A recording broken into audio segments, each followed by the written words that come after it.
Aloha, this is Doug from Big Island Campers.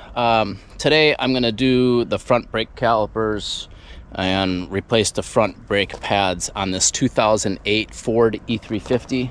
I have a small fleet of these vans, so I'm always doing some type of maintenance, and a lot of these videos are more for myself to go back and watch them to remind myself, hey, how did I do that brake job so easily? So I found an easy way to really work on the calipers and replace the brake pads, just easier. So follow along, and maybe you'll learn something. Maybe you can send me some comment about the way that you do it that helps you. So it's all about sharing. So anyway, I'm going to start with this, and I will I'll do a video at each important part. So all right, follow along. Okay, so I just took the wheel off, and there's two bolts back here. This one is a 13/16, and this one is a 9/16. This is your pin that your caliper slides on, and this is the bolt that attaches your caliper to the wheel hub. So pop these off. This is just your speed sensor line. Just get that out of the way.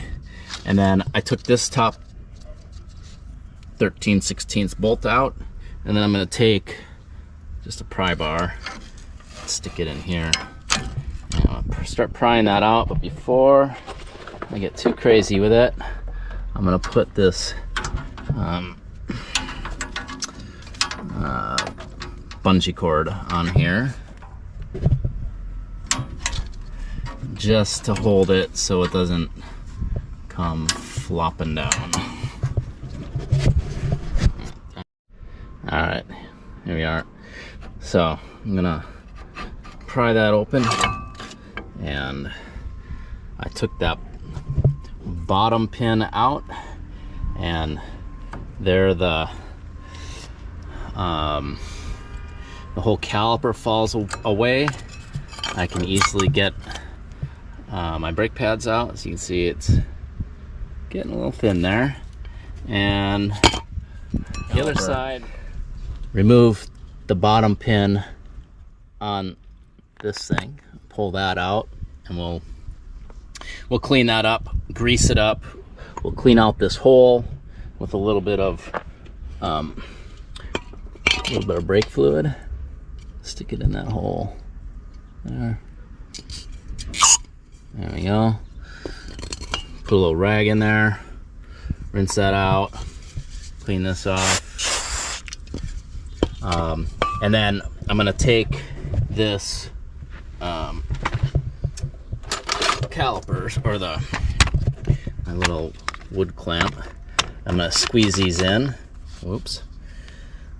There we go. Squeeze these in.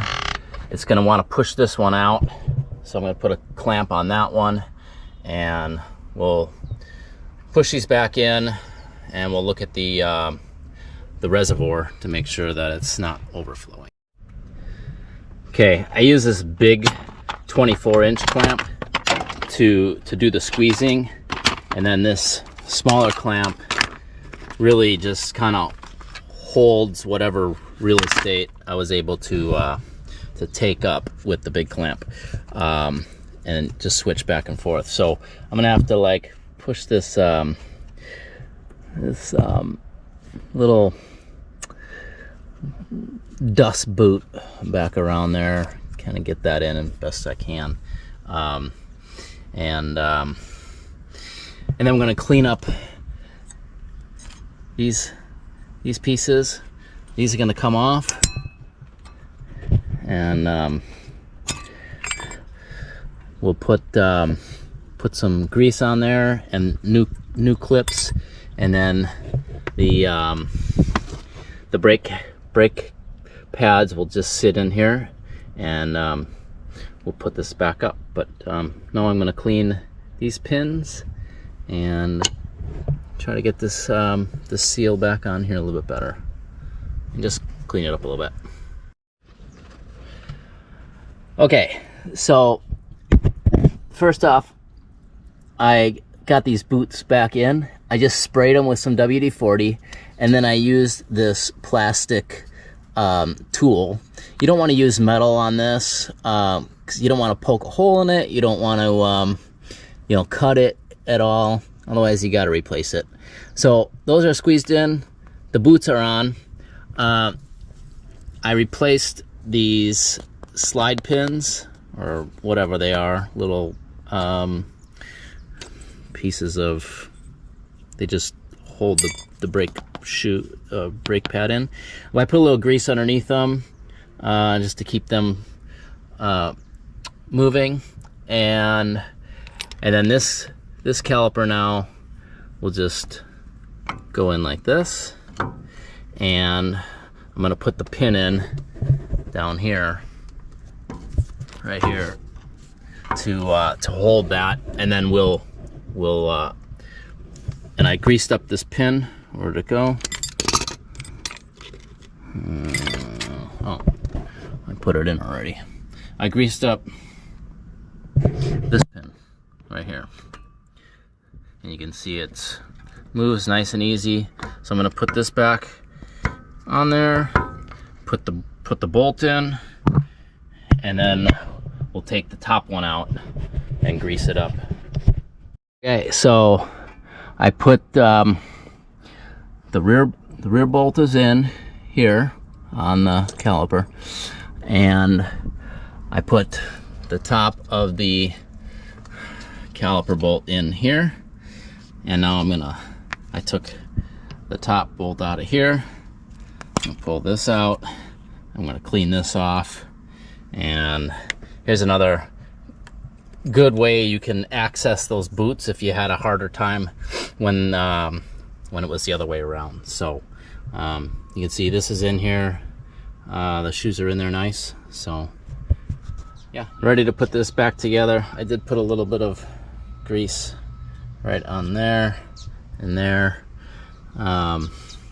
but yeah, this is an easy way to do it, and you don't have to mess with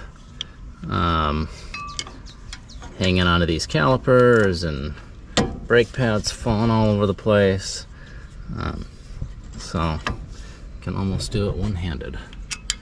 So pretty simple, straightforward way. And then there's a way that you're supposed to break your brakes in to kind of heat them up.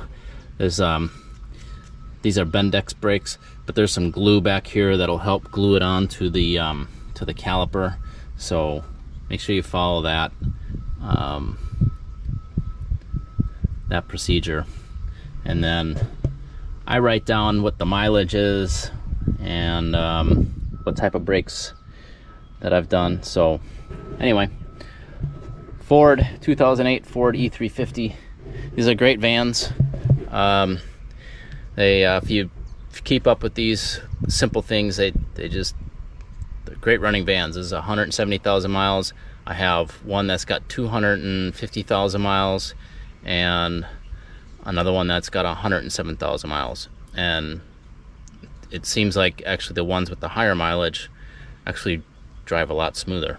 Engines are really quiet, and yeah, just great vans. So anyway, simple brake fix.